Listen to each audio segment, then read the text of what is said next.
పాలను వెన్నయు మృచ్చిల రోలను మీ తల్లిగట్ట రోషముతోడం లీలా వినోది వైదివి బాలుడవా బ్రహ్మగణ ప్రభువుడవు కృష్ణ. ఒకప్పుడు బాలకృష్ణుని లీలలను గుర్తు చేస్తున్నారు. ఉపనిషదర్థం ఉలూఖలే నిబద్ధం అంటారు పెద్దలు. ఉపనిషత్తుల యందు ఏ దేవదేవుడు ప్రతిపాదింపబడినాడో అట్టి దైవం వాళ్ళ ఒక రోటికి కట్టుబడ్డాడని. పాలు వెన్నపూస దొంగతనం చేస్తున్నట్ట.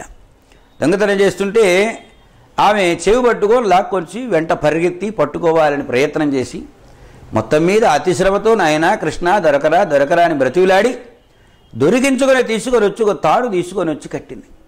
కడితే ద్వ్యంగుడో నమ 2 అంగుళాలు ముడికి మాత్రం సరిపోవట్లేదు. ఎంత పెద్ద తాడు తీసుకొచ్చినా దానికి ఇంకో తాడు ముడేసింది. మళ్ళీ అంతే, మాది ఇంకో తాడు ముడేసింది. చివరికి విసిగి వేసారిపోయి ఆ శ్రమ ఆయాసాన్ని తలుచుకొని నాయనా కృష్ణ దొరకపోతే ఎలారా దొరకరా అన్నదిట. అనంగానే ఆ పొట్ట లోపలికి అణుచుకున్నాడు ఏమిటో చప్పున ముడిపడిపోయింది. రోలను కట్టి వేసింది ఆమె. అప్పుడు లీలా వినోదం, నువ్వు పొట్టను పెంచాలంటే పెంచగలవు, తగ్గించుకోవాలంటే తగ్గించుకోగలవు, దొరకాలంటే దొరకగలవు, దొరకకూడదు అనుకుంటే దొరకకుండా వెళ్ళిపోతూ ఉంటావు. సనక సనందనాది మహాయోగులైనటువంటి వారు నిరంతర యమనియమాసన ప్రాణాయామ ప్రత్యాహార ధారణ ధ్యాన సమాధి అష్టాంగ యోగ నిరతులైనటువంటి వారు ఎంత ప్రయత్నం చేసినా వారికి కూడా దొరకనటువంటి వాడివి లీలా వినోదంగా నీ తల్లికి దొరికావు కదయ్యా మహానుభావా. నీవు బాలుడు అనుకుంటుంటారు, నీవు బాలుడుగా బ్రహ్మగణ ప్రభుడవు కృష్ణ. నీ కుమారుడి పేరు లోకాలన్నింటినీ సృష్టి చేసినటువంటి బ్రహ్మదేవుడు కదా. బ్రహ్మదేవుణ్ణి కన్న తండ్రివి నీవు బాలుడు ఎలా అవుతాయ్యా? కనుక ఓ కృష్ణ నీవు చాలా గొప్పవాడి విషమా అని ప్రశంసిస్తూ చెప్పినటువంటి మాట. పాలును వెన్నయు మృచ్చిల రోలను మీ తల్లిగట్ట రోషముతోడం లీలా వినోది వైదివి బాలుడవా బ్రహ్మగణ ప్రభుడవు కృష్ణ. వానరా కడయును ప్రాణంబు పోకడ కానబడవెంత ఘనునకైనా కానబడిన మీద గలిగే ఎట్లు నడచురా విశ్వదాభిరామ వినురవేమా.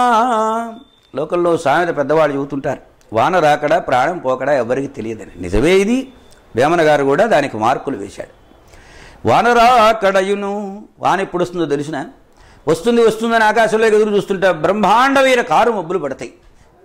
చప్పున ఒక గాలి వస్తుంది, ఈ మేఘాలు కాస్త ఎక్కడికో తరలి వెళ్ళిపోతాయి. అయ్యో వాన లేదే దిగులు చెందుతాడు మనుష్యుడు.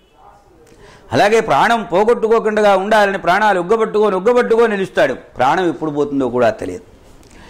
వాన రావడం తెలియదు, ప్రాణం పోవడం తెలియదు. ఎంతటి గొప్పవాడికైనా సరే కానబడిన మీద కలియట్లు నడచురా. నిజంగా వాన రాక తెలిసి ప్రాణం పోకడ తెలిస్తే కలి ఎట్లా నడుస్తుందయ్యా? కలి నడవాలంటే ఈ ప్రాణం పోకడా వాన రాకడా ఈ రెండూ కూడా తెలియకుండా ఉండటమే యుక్తము అని. వానరా కడయును ప్రాణంబు పోకడ కనబడవెంత గనునకైన కానబడిన మీద గలిజట్లు నడచురా విశ్వదాభిరామ వినురవేమా. వారిచరావతారమున వారిధిలో దురబాణి క్రోధ విస్తారగుడైనయా నిగమ తస్కర వీర నిశాచరేంద్రుని చేరి వధించి వేదముల చిక్కడలించి విరించి కిల్మహోదారత నిశ్చితీవె గదా దాశరథీ కరుణాభయోనిధి.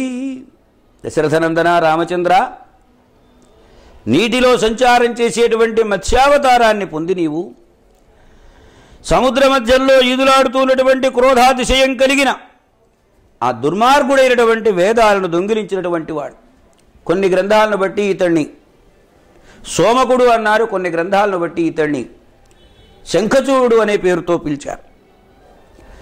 అటువంటి వేదాలను దొంగతనం చేసినటువంటి ఆ దుర్మార్గుడైనటువంటి రాక్షసరాజును సమీపించి అతన్ని సంహరించి చిక్కుబడినటువంటి వేదాలకు చిక్కు తీర్చినటువంటి వాడవై మళ్ళీ తిరిగి ఉదారమైన స్వభావంతో ఎవరి వస్తువు వారికి చేర్చాలనే స్వభావం, ఉదార స్వభావం బ్రహ్మదేవుని దగ్గర చేర్చినటువంటి మహానుభావ మత్స్యావతారమూర్తి రామచంద్ర నీకు నమస్కారం. ప్రహ్లదనంబుచే నెరుగపాటొక ఇంతయులేక ఎచ్చటన్ బల్లిదుడైన సత్ప్రభుదబద్ధమునాడిన దృంగిపోదురే ఎట్లన సభాస్థలింగుమతులై శిశుపాడుదంత భక్తుడు గల్లలు కృష్ణునింబలకిగాదే హతంబగుటెల్ల భాస్కర. కొందరు ఒళ్ళుపై తెలియకుండగా దుర్భాషలాడుతూ ఉంటారు, ఎదుటి వాళ్ళని తిట్టిపోస్తూ ఉంటారు. దానివలన నష్టమే వస్తుంది. యోగ్యుడైనటువంటి అధికారి అయినటువంటి వాడు వచ్చినప్పుడు వీళ్ళు నష్టాన్ని పొందక తప్పదు సుమా. ఎలాగంటే ఒకప్పుడు శిశుపాలుడు, దంతవక్రుడనే పేరు కలిగినటువంటి ఇద్దరు రాజరూపాలలో ఉన్నటువంటి రాక్షసులు రాజసూయ మహాధ్వర సమయంలో అగ్రపూజనందుకుంటూ ఉన్నటువంటి శ్రీకృష్ణస్వామిని అనేకములైన దుర్భాషలు ఆడారు. ఎంతవరకు ఆడారంటే ఆయన సుదర్శన చక్రం విడిచిపెట్టేంత వరకు, వీడు చచ్చేంత వరకు. కనుక ఎప్పుడూ ఎవరినీ కూడా నోరున్నది కదా అని ఇష్టం వచ్చినట్లుగా మాట్లాడకూడదు. వాక్ సంయమనం అనేటువంటిది చాలా ముఖ్యం. నోరా వీపుకు తేకేరి మన పెద్దవాళ్ళు సామెత చెప్పారు. మంచిగా మాట్లాడితే లోకమంతా మంచిగా చూస్తుంది. మన నోటికి వచ్చినట్లలా మాట్లాడితే వీడు దుర్మార్గుడుగా, వీడు చావగొట్టండి అంటారు. అయితే మనం చావగొట్టలేకపోవచ్చు. సమర్థుడైన వాడు వచ్చినప్పుడు ఏదో ఒక రోజున ఇబ్బంది పడక తప్పదు సుమా. అందుకని నోటిని అదుపులో ఉంచుకోవాలి అనేటువంటి మాటని ఇక్కడ చాలా స్పష్టంగా చెప్పారు. ప్రహ్లదనంబుచే ఎరుకపాటొక ఇంతయులేక జచ్చటల్ బల్లిదుడైన సత్ప్రభున అబద్ధములాడిన దృంగిపోదురు.